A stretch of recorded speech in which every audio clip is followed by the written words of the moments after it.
plaisir d'accueillir Céline Bourrat, Shaman Corporate. Donc Céline, je vais te demander de te présenter. Merci Catherine pour ton invitation.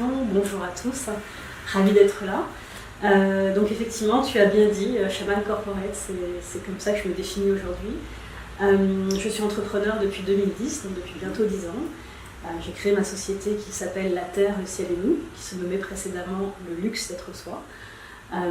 Donc la vocation de La Terre, le Ciel et nous, c'est d'intégrer l'invisible au cœur du monde des affaires. Donc nous accompagnons, parce que maintenant je ne suis plus seule, j'ai une équipe, nous accompagnons des entrepreneurs, des dirigeants, des organisations à intégrer l'invisible dans le monde des affaires, donc à intégrer leur dimension invisible pour faire évoluer la société. Ok, et concrètement Céline, comment est-ce que ça se décline? Je sais que tu organises des événements, mais voilà, quelles sont les manières pour toi de faire rayonner ça? Alors ça se décline en espace-temps, donc espace-temps individuel, espace-temps collectif. Espace-temps individuel, ça signifie que je co-chemine avec des personnes en one-to-one pendant 6 à 9 mois en moyenne. Et puis, donc ça c'est la partie on va dire plus confidentielle, intimiste, très haut de gamme. Et après on a une partie conférence, workshop pour rendre plus accessible aussi le propos, le discours.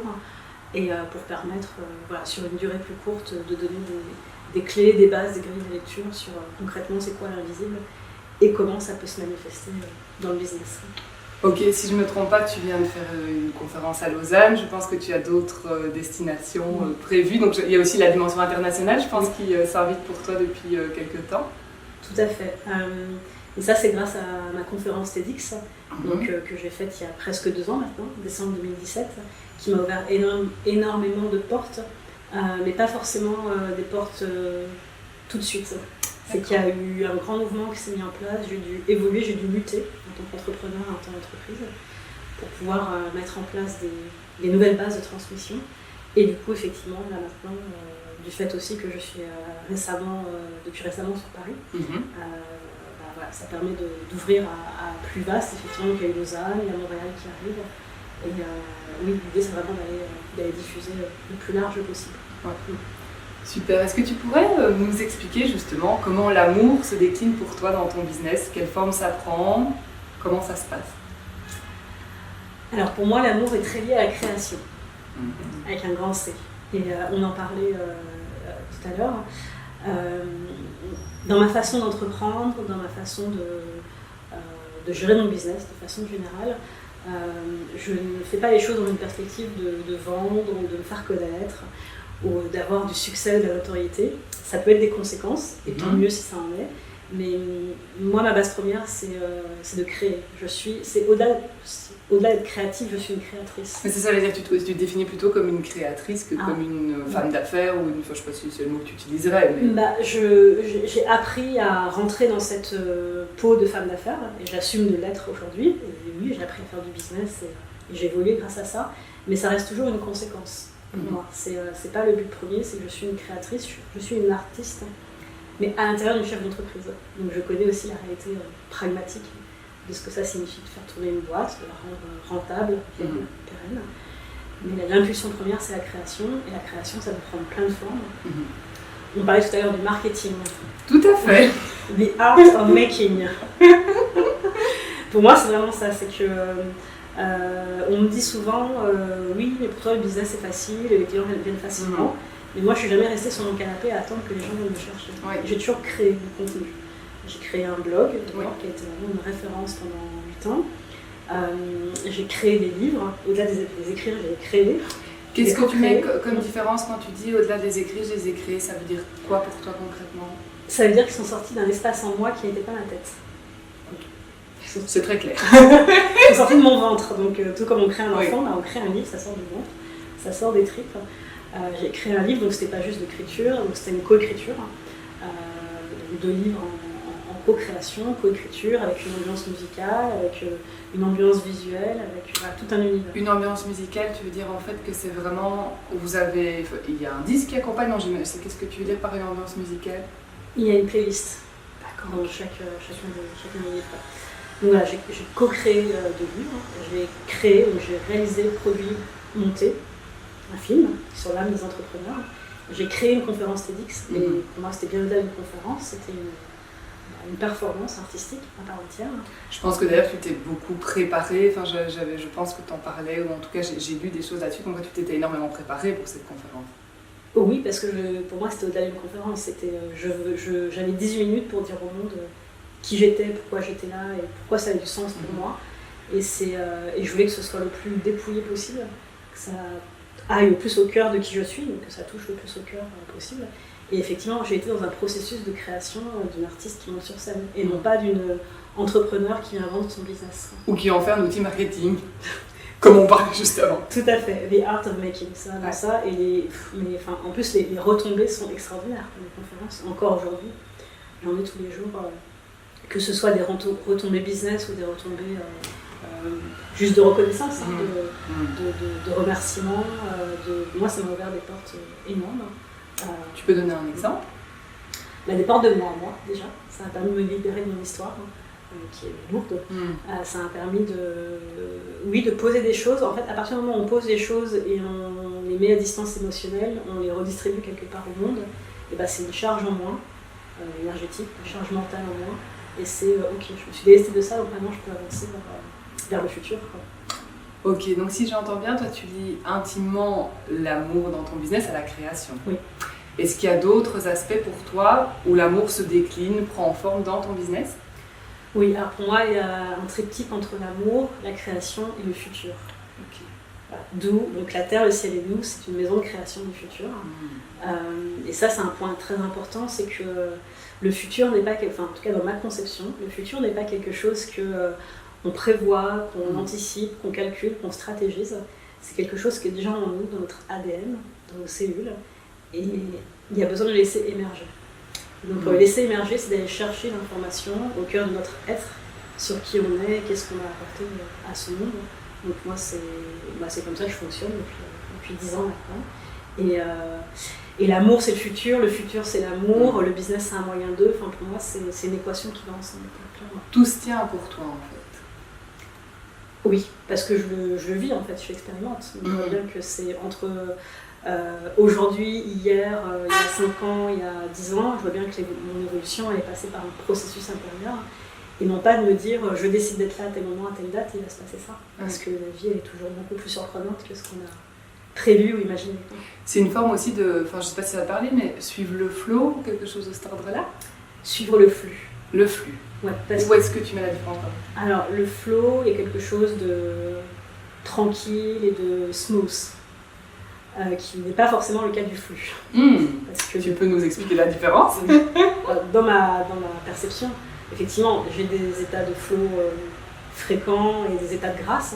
Et c'est des repères, c'est ça qui me fait me dire que je suis dans le juste. Mais pour atteindre ces états de grâce, il y a en permanence, il y a des passages, il y a des retournements intérieurs, il y a des constructions de croyances, il y a des programmations qui ne sont pas du tout confortables, ni évidentes, mais qui doivent être traversées pour atteindre effectivement un nouveau cap, une nouvelle envergure. Donc oui, il y a un flux clairement. Moi, je sens un flux et je dirais même une force invisible qui me conduit dans ce que je fais. J'ai une forme de confiance que même si personne n'allait défricher le terrain, moi on m'y envoie et c'est pour quelque chose et c'est pas juste pour moi. C'est pour le redistribuer, pour m'ouvrir à d'autres. Et justement, quel lien tu fais entre ça et l'amour? Que cette force de l'invisible, alors quand je parle d'intégrer l'invisible dans le monde des affaires, donc intégrer cette force, cette énergie, ce truc qui nous dépasse, qui est plus grand que nous, qu'on ne voit pas à l'œil nu, mais qui est pourtant bien réel. En fait, l'invisible, c'est l'amour, cette force-là. Ok, donc tu dis l'invisible, c'est l'amour. Oui. Wow. Oui. L'amour avec un grand A, donc c'est pas un sentiment, une émotion, un truc milieu. On parle pas d'amour amoureux. Non, on parle d'amour, on parle d'une toile de fond. Enfin, moi, c'est comme ça que je le ressens, que je le perçois, que je le transmets. On parle d'une toile de fond dans le monde qui est là en permanence à notre service pour nous permettre d'évoluer. Et cette toile de fond, c'est comme si il y avait de l'énergie qui s'en détachait et que ça circulait entre nous. Que donc quand il y a un flux qui nous traverse, qui nous emmène quelque part, moi je pars du principe qu'il faut toujours le suivre. On ne sait jamais où ça nous mène, mais l'amour, en tout cas la force d'amour, nous amène toujours à un endroit qui est juste pour notre âme, pas forcément pour notre ego, qui est juste pour notre âme et pour notre évolution. Donc si je te suis bien, quelque part, c'est comme si l'amour savait. Oui. Ouais. L'amour, l'âme, l'invisible, pour moi tout ça c'est la même chose et c'est assez récent que je mette des mots dessus parce que j'ai un mode de fonctionnement intuitif, mais c'est plus que... Enfin, l'intuition, c'est la porte d'entrée, tout ça. Mais souvent, je me dis, tiens, qu'est-ce qui a fait que je suis partie de là, j'en suis arrivée là. Et plein de fois, honnêtement, dans mon parcours, j'aurais pu me casser la gueule. Parce que c'était risqué. Et je m'en suis toujours sortie par le haut. Et on m'a souvent demandé pourquoi et je n'avais pas de réponse à ça. Et c'est assez récemment que je me suis rendu compte que qu'est-ce qui a fait que j'ai évolué de cette façon-là, que j'ai toujours grandi finalement de mes épreuves, de mes expériences, de mes apprentissages. C'est parce que je n'ai jamais dit non à l'amour. Waouh. Donc tu dis tu n'as jamais dit non à l'amour. C'est comme si ça avait été quelque part, je sais pas, j'en reviens à ça, le flux qui t'avait toujours guidé. Ouais, clairement. Et alors quand je parle de je n'ai jamais dit non à l'amour, c'est l'amour de la vie déjà. L'amour de moi, l'amour qu'on a pu me témoigner. Il y a plein de fois où j'ai voulu abandonner le chemin que je faisais, jusqu'à ce que je comprenne que non, tu es dans le chemin donc tu vas jusqu'au bout, que je l'accepte, c'est un grand travail, c'est d'accepter sa propre destinée. Mais c'est à chaque fois que j'ai voulu abandonner, ou chaque fois que j'ai eu l'impression que c'était trop pour moi, il y a toujours un message, alors qui peut prendre différentes formes, un message qui m'a dit non, reste dans le chemin, on a besoin de toi. Continue. Ouais. On a besoin de toi. Ok. C'est comme ça que je le vis. L'amour, c'est on a besoin de toi à un endroit précis, pour une mission précise, pour des personnes précises. Et si tu suis ce flux-là, on te donne les moyens de. Moi, j'ai toujours vécu comme tel, c'est que je me suis toujours sentie guidée, accompagnée, comme si on mettait des ressources et des rencontres à disposition. En gros, on dit tu vas en chier, mais on va te donner les. On va te donner les moyens. On va te donner les moyens d'ouvrir le flux, quoi. On te donne un flux, mais tu dois l'ouvrir, quoi, pour les autres. Ça te parle si je te dis, enfin, dis-moi, mais quand je t'écoute, c'est un peu ce qui me vient, que l'amour c'est ton guide avec un grand G. Ah, mais carrément. Ouais. Et c'est. Oui, tant que c'est pas un sentiment, c'est pas une émotion, c'est un état, c'est quelque chose qui s'ouvre en soi. On ne sait pas ce qui s'ouvre, on ne sait pas pourquoi, ni comment, ni même pour qui. Mais on sent qu'il y a, une forme de. Peut-être une perception plus grande qui se crée, d'une sorte d'ordre plus grand que nous, une perception plus grande, et puis une acceptation de ce qui est aussi. Parce que quand on regarde les choses concrètement, comment elles se déroulent, on parle tout à l'heure du temps de Dieu qui est toujours à l'heure. Moi, je ne suis pas croyante, mais effectivement, pour moi, il y a quelque chose de plus grand que nous qui met les choses dans un sens, dans un ordre, dans des étapes. Et c'est d'apprendre aussi à suivre ça. Ok. Donc si j'entends bien là, par rapport à l'amour, ce que j'ai entendu depuis le début, tu le dis très très fort à la création et toi en tant que créatrice, tu as parlé du monde de l'invisible, tu as parlé du flux, tu as parlé de l'amour comme un grand guide. Est-ce que tu vois encore d'autres choses, d'autres manières, il y a déjà beaucoup là, mais peut-être qu'il y a encore autre chose, de comment l'amour prend place pour toi dans ton business? L'amour est très lié à la confiance. Et ça c'est tout mon karma, mais je pense que c'est le karma de tout un chacun. La confiance... Alors j'aime pas trop le terme confiance en soi, parce que je trouve que c'est un peu un truc de magazine, 10 conseils pour la confiance en soi. Je pense qu'à la base, personne n'a confiance en soi. Moi, ce dont j'ai appris à avoir confiance, c'est en mon ressenti. Et je ne négocie plus avec mon ressenti. Est-ce que tu peux un peu développer quand tu dis mon ressenti ? Ce qui se passe dans mon corps quand je suis face à quelque chose ou à quelqu'un. Donc c'est l'intuition, parce que quelque part l'intuition c'est une information dans ton corps que tu ne comprends pas mais qui est là. Mais tu montres ton ventre, en tout cas t'as fait le geste vers ton ventre, j'imagine que c'est de nouveau là que ça se passe, quoi. C'est quand même beaucoup là que ça se passe, au niveau du plexus, au niveau du cœur. Oui, il y a quand même des manifestations, surtout chez la femme, qui sont concentrées dans cette zone-là. C'est pas que ça, mais c'est beaucoup ça. Donc moi j'ai appris à avoir une confiance inébranlable en mon ressenti. Et donc oui, ça me donne une forme de confiance, mais c'est pas une confiance en moi, c'est une confiance en ce qui est. Et que la vie ? Oui, en ce qui est, ce que la vie me présente, me propose, même si j'aime pas ce qu'elle me propose, même si c'est dur par moment, même si j'en chie comme tout le monde, quoi. Mais j'apprends à aimer ça aussi. Et j'ai une de mes collaboratrices qui m'a dit l'année dernière, elle m'a dit ce que tu ne dis pas, ce que tu ne montres pas, mais que les gens sentent chez toi, c'est que tu aimes tes peurs. Waouh, tu vas me faire une magnifique transition avec l'amour de soi. Waouh. Donc, j'aimerais que tu me développes un peu ça. Mais moi, je l'avais jamais vu comme tel, et effectivement, d'avoir ce miroir-là, ce feedback-là, m'a fait me dire, bah oui, parce que j'ai pas plus ou moins peur que la moyenne, c'est juste que mes peurs, à son âge, ont fait quelque chose. C'est-à-dire que je les mets à côté de moi, et venez, on avance ensemble. Et donc, le temps, les épreuves, beaucoup de choses m'ont appris à... Bah, de toute façon, tu vas devoir compter sur toi, en toutes circonstances, et tu es la seule personne qui sera avec à la fin pour toi. Donc, tu vas aller chercher la ressource en toi. Et cette ressource-là, oui, il y a beaucoup de peurs qui se présentent sur le chemin, parce que plus on avance en conscience, et plus les peurs sont monumentales. Oui, grandes. Ouais.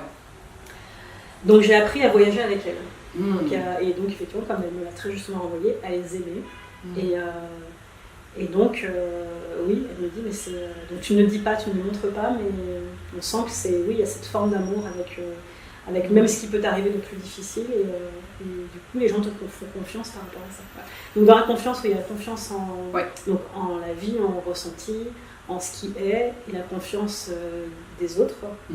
Donc en les autres, mais moi, on me témoigne une confiance hallucinante depuis presque 10 ans que je suis entrepreneur. Et je parle de visible depuis 10 ans. C'était pas aussi assumé auparavant. Un peu plus édulcoré peut-être. Oui, mais il y a quand même... il n'y a pas de raison logique ni rationnelle qui font que j'ai réussi à développer mon business de cette façon-là, si ce n'est qu'effectivement les gens m'accordent une grande confiance innée. Je dis en général, les gens signent les yeux fermés. Je ne sais pas où on va, mais c'est avec vous que je dois y aller. Et cette confiance-là, moi, au-delà de ça me touche, c'est en fait... je suis engagée dans un chemin avec eux, avec moi, avec eux, ça va ensemble, tout ça. Et je me dois d'être à la hauteur de cette confiance. Donc, j'ai jamais raté un rendez-vous avec un client, par exemple. Il y a plein de choses que je ne fais pas parce que c'est... Mais ils me donnent leur confiance et je dois être à la hauteur de ça. Et peu importe l'état dans lequel je suis, moi, je dois les accueillir et leur permettre de cocher. Et donc, tu lis vraiment étroitement l'histoire de l'amour de soi à la confiance. En fait, confiance en soi et confiance en les autres. Et la vie. Alors, oui, j'aime pas le mot confiance en soi, mais c'est peut-être juste une question de comment ça résonne à l'oreille, et puis parce que c'est un côté très magazine. Et de magazine, oui, c'est ça. Magazine. Ouais, donc confiance en la vie, confiance en le ressenti, confiance en ce qui se passe, que quoi qu'il se passe, c'est juste. Et donc, confiance en les autres.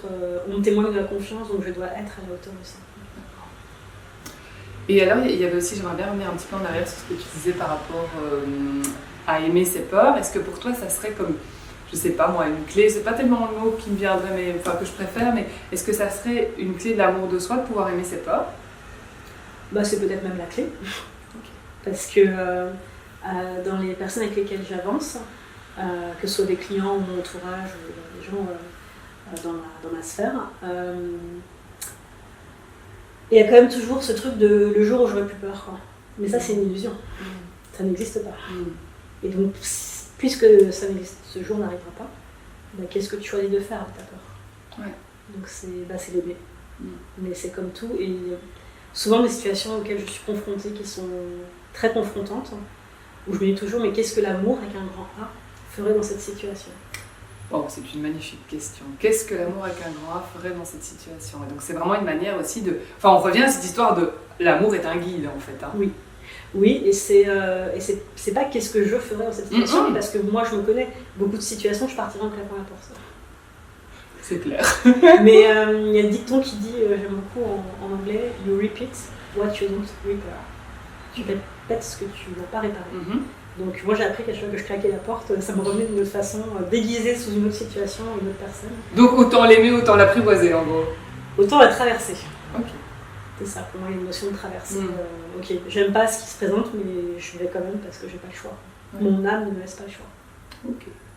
Est-ce que tu vois autre chose par rapport à l'amour de soi? Là, tu nous as déjà quand même fourni pas mal d'éléments, je trouve, qui prêtent à réflexion. Non, amour, confiance, création. Oui, je me disais récemment, pour moi, il y a aussi une équation entre j'aime, je crée, je respire. Je respire, j'aime, je crée. Pour moi, ça va ensemble, tout ça. C'est que quand on me demande d'où sortent mes idées, mais en fait, chaque respiration, c'est une idée en soi, une idée qui rentre, une idée qui sort. Donc, cette notion de, tu vois, peut-être le pouvoir créateur, hein, c'est peut-être ça, quoi. Oui, les trois pour toi vont vraiment ensemble en fait, je vois. En plus, mais c'est marrant parce que de nouveau tu montes mais oui, moi c'est là où tout se passe. Hein. Ouais, et d'ailleurs, petite parenthèse, quand j'ai préparé ma conférence TEDx, donc j'ai plusieurs personnes qui m'ont coachée, qui m'ont encadrée. Et donc à l'époque, j'avais mon blog sur lequel je communiquais beaucoup, et j'ai une des personnes qui m'encadraient qui m'a dit mais ce que tu arrives à faire passer à l'écrit dans ton blog, dans les commentaires, dans les gens qui te suivent, souvent ce qui revient, c'est l'émotion que tu as créée dans leur corps. Et donc elle me dit comment tu peux retranscrire ça dans ta conférence, dont on parlait. Ok, et comment tu l'as fait du coup? Et ben donc du coup c'est là qu'elle m'a posé la question, mais à partir d'où tu vis les choses en toi et comment tu peux faire ressentir ça aux autres. Et c'est là que j'ai compris tout mon mode de fonctionnement, c'est que pour moi tout part du ventre. Donc si je m'exprime en étant centrée là, et ben ça va toucher les gens beaucoup plus que si je suis dans le là, donc qu'est-ce que je dois dire pour que... Donc du coup ça vient de très loin en moi. Et toutes mes décisions, en fait, maintenant, j'ai conscience, ça fait 2 ans maintenant, j'ai conscience que ça part de là. Et c'est là où j'ai assumé ma dimension chamanique. C'est que... on y vient, c'est là que ça se passe, quoi. C'est la dimension chamanique, c'est les entrailles, c'est la nature profonde, c'est la nature sauvage, c'est qui je suis en dehors de tous les codes et tous les filtres que je mets pour me contenir en société. Ouais. Donc, moi, ça se passe ça. C'est pour ça que je le montre. Oui, tu l'as montré à plusieurs reprises. Et que la création, elle part de là, la respiration, elle descend jusque là, elle remonte. Et donc l'amour part de là aussi, quoi. Certainement. Ouais, non, mais clairement, tu nous as fait, je trouve, un beau voyage à 360. Il reste, ce qu'on n'a pas encore abordé, c'est vraiment la dimension de l'amour amoureux. Oui. On va commencer par là, puis on verra où tout ça nous mène. Mais j'aimerais te demander... quel rôle l'amour amoureux a joué dans ton business, que ça ait pu te porter à certains moments, que ça ait pu te freiner à d'autres. Voilà, comment l'amour amoureux a dansé avec tout ça en fait? Ça a été un détonateur.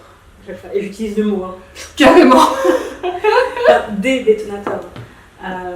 Parce que mes plus grandes épreuves amoureuses, et j'en ai vécu quelques-unes, les plus grandes épreuves sont celles qui m'ont obligée à ouvrir ce que j'avais au fond de mon ventre, quoi, clairement.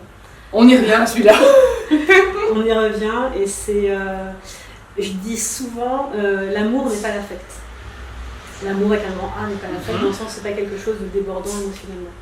Et moi, j'ai pu être beaucoup dans l'affect, dans les relations amoureuses, donc avec un débordement à tout point de vue, et du coup, avec tout ce que ça peut créer comme ravage, hein, comme...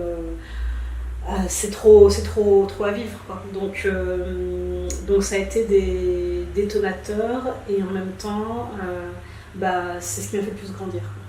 Clairement. Et ça aussi c'est travailler sur moi que je fais de longue haleine, mais depuis peu je reconnais et j'arrive à dire que j'ai été incroyablement aimée, et j'ai aimé incroyablement, et par des maîtres, avec un M majuscule, pas dans une posture spirituelle, mais par des maîtres dans le sens où des hommes qui m'ont enseigné vraiment qui j'étais, et c'est quoi l'amour au-delà de ce que tu crois que l'affect te permet. Wow, c'est magnifique, enfin, je trouve ça magnifique. Donc quelque part, si je te suis bien, de nouveau, enfin je sais pas, tu vas me dire si ça résonne pour toi, mais l'amour amoureux, même j'aime bien la distinction que tu fais entre l'affect et l'amour avec un grand H, je trouve ça vachement intéressant. De nouveau, ça a été un guide, cette histoire d'amour. Oui, clairement. Ça a été un guide aussi dans l'invisible, puisque donc j'ai perdu mon compagnon 1 an après la création de mon activité, donc ça fait 8 ans maintenant. Donc c'était le père de ma fille, c'était mon amour de jeunesse. Je passais un tiers de ma vie avec lui. Et même en étant plus là, il était là sur un autre plan. Et c'est clairement cette... à la fois, c'est plus qu'une épreuve, mais c'est cette bascule de vie qui m'a ouverte, qui m'a enseigné. Et j'ai beaucoup d'humilité par rapport à ça, parce que ça m'est tombé dessus et puis j'ai fait avec, mais qui m'a ouverte à toute cette autre champ de conscience qui est là, qu'on ne voit pas, mais qui a autant de réalité que ce qui est là devant nous. Et oui, clairement, il m'a permis, l'épreuve en elle-même m'a permis de trouver qui je suis, de trouver ma place et d'en faire quelque chose, quoi. Donc d'où ce pourquoi aujourd'hui je mets l'invisible au cœur du monde des affaires, c'est que dans ce vide que j'ai connu, ce vide m'a permis de créer un plan qui est, alors c'est au-delà d'une question de business, mais c'est qui est que j'ai pu recréer ma vie avec la conscience de ces deux mondes-là qui cohabitent et qui, en fait, il n'y en a pas un qui est meilleur que l'autre, il n'y en a pas un qui est... En fait, l'un est au service de l'autre. Et moi, je me sens à la jonction des deux. Et moi, ce que j'entends aussi dans ce que tu expliques, mais dis-moi si ça résonne pour toi, c'est aussi le côté que l'amour perdure au-delà du fait que la personne soit là ou pas. Ça, c'est le plus grand enseignement. Et c'est ça qui rend humble, quoi. Et c'est là où à chaque départ ou rupture, il y a tout le contexte émotionnel qui peut être, en tout cas qui pour moi a été très difficile à vivre, mais derrière l'émotionnel, j'ai toujours senti la justesse de oui, mais cette personne est entrée dans ma vie à un moment précis pour m'apporter ça, on sait apporter ça, elle est partie aussi à un moment précis, au moment où j'avais, peut-être je sais pas, où j'étais prête à passer à une autre étape. Et oui, le plus difficile, c'est que dans le vide et dans l'absence, c'est là où s'exprime vraiment l'amour. Et comme il n'y a plus l'amour de l'autre pour me choyer, c'est là que j'ai développé l'amour de moi. S'il n'y a plus personne pour s'occuper de moi, je vais faire par moi-même.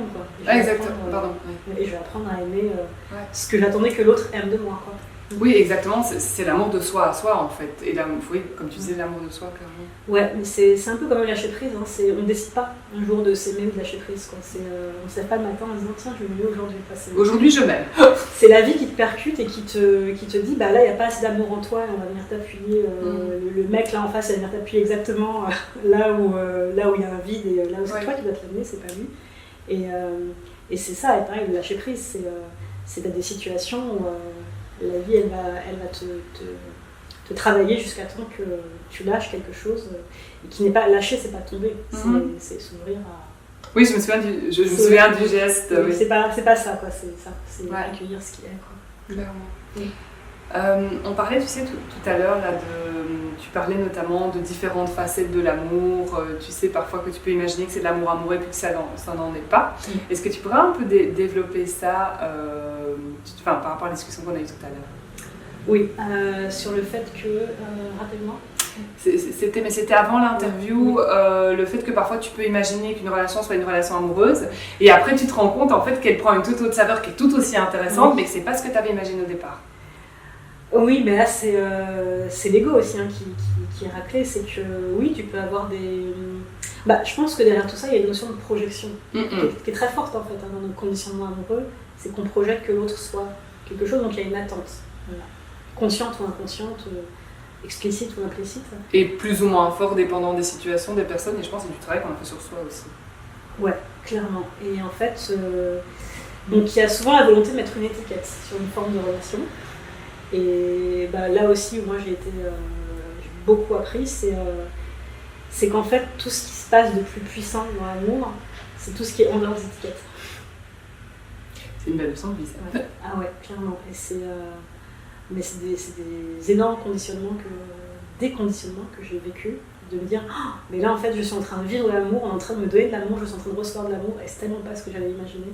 Par exemple, comme quoi si c'était un homme avec qui tu aurais imaginé une relation amoureuse et en fait tu te rends compte que c'est l'amour, mais c'est peut-être pas l'amour amoureux ou l'affect dont on parlait tout à l'heure. Oui, ou un homme avec qui j'ai pas forcément eu une relation de couple, oui, qui m'a apporté tellement plus qu'une relation de couple. Ouais. C'est me dire mais là c'est énorme ce qu'il me donne, ce que je reçois et ça n'a pas d'étiquette, ça n'a pas de nom, on sait même pas ce qu'on est l'un par rapport à l'autre.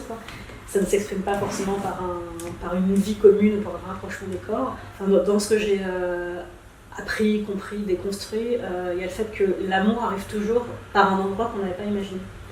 Et oui, il y a plusieurs formes de relations que j'ai pu avoir qui n'avaient pas forcément l'appellation amour de couple, où on n'est pas forcément ensemble, où les corps ne sont pas forcément rapprochés, mais où j'ai énormément reçu, j'ai énormément donné, donc c'était de l'amour, à majuscule, mais c'était pas un amour avec une étiquette dessus, c'était pas classable ni identifiable, on ne savait même pas forcément ce qu'on était l'un par rapport à l'autre, mais pour autant ça a été des relations d'amour, ouais. Mais sauf que c'était pas de l'amour amoureux.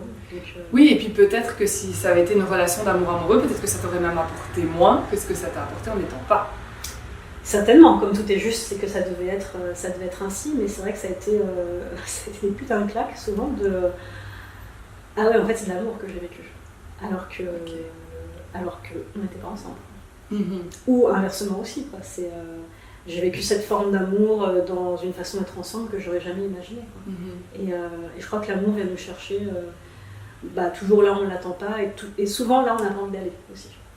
Tu peux développer là où on n'a pas envie d'aller? Tu me titilles, exact. Oui, comme je l'ai dit, j'ai été incroyablement aimée, j'ai incroyablement aimé. C'est pas aimé au sens classique et au sens plan du terme, quoi. C'est au sens je te montre qui tu es dans ta vérité, et que ça te plaise ou non, je suis là pour ça, quoi. Et donc j'ai beaucoup été confrontée. Il y a une forme de... Est-ce que l'amour est révélateur de qui tu es à l'intérieur? Clairement, si c'est un guide, c'est un révélateur.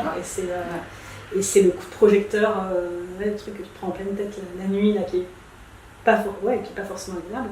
Ça peut te montrer des très belles choses, l'amour, mais je crois que ça nous montre aussi ce qu'il y a de plus sombre en nous, et ce qu'il y a à transmuter. Ok, est-ce que tu aurais encore autre chose à rajouter par rapport à l'amour amoureux? Je pense que c'est amour de soi, amour dans le business, amour amoureux, c'est un beau triptyque, et c'est des choses qu'on n'assemble pas forcément ensemble.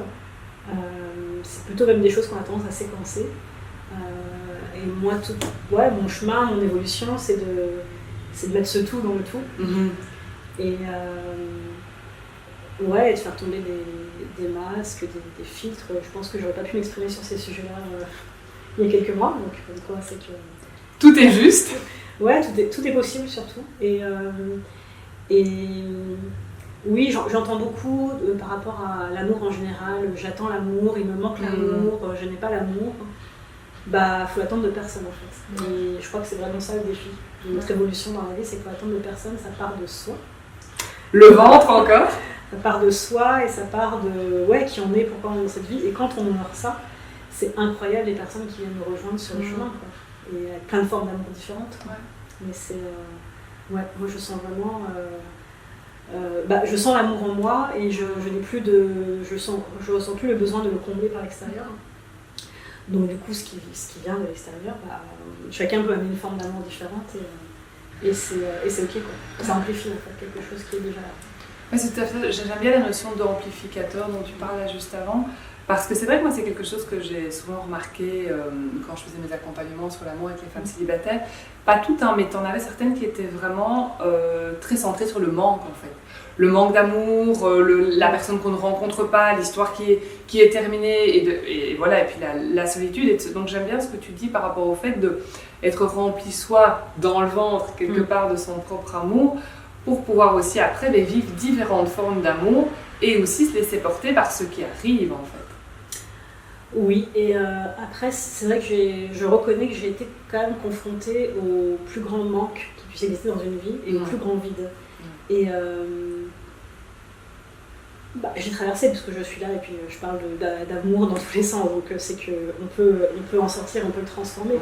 Mais c'est vrai que sur l'échelle de Richter, j'ai été à 10 sur 10, et donc tout ce qui est...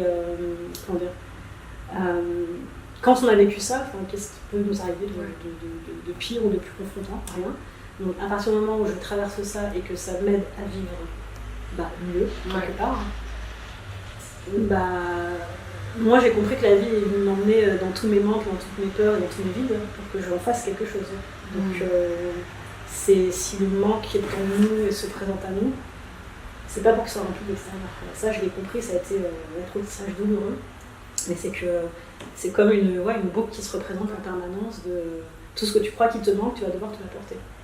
Et c'est parce que tu vas te l'apporter que l'extérieur va pouvoir ensuite te donner, amplifier autre chose. Oui, vraiment, là, tu sais, ça me fait écho à ce que tu disais un peu avant, sur le fait de traverser, en fait. Oui, aimer la peur, c'est ça, quoi. Traverser.